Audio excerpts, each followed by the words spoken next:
To customize lock screen wallpaper effects in Google Pixel 10a, first of all, we'll need to open settings on our device.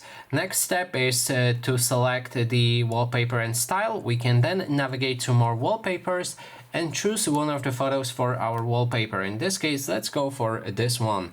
Then we can click on the effect right here.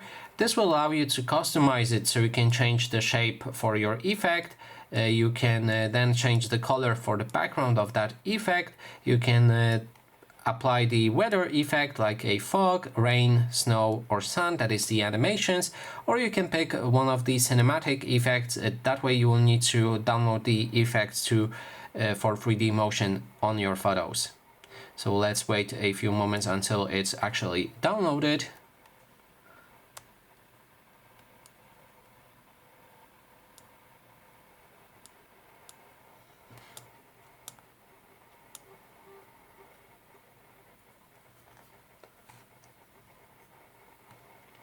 Okay, and that way you'll be able to activate 3D motion to this photo, and if it's enabled, it will feel like it's 3D image moving around. And that is basically everything. Thanks so much for watching.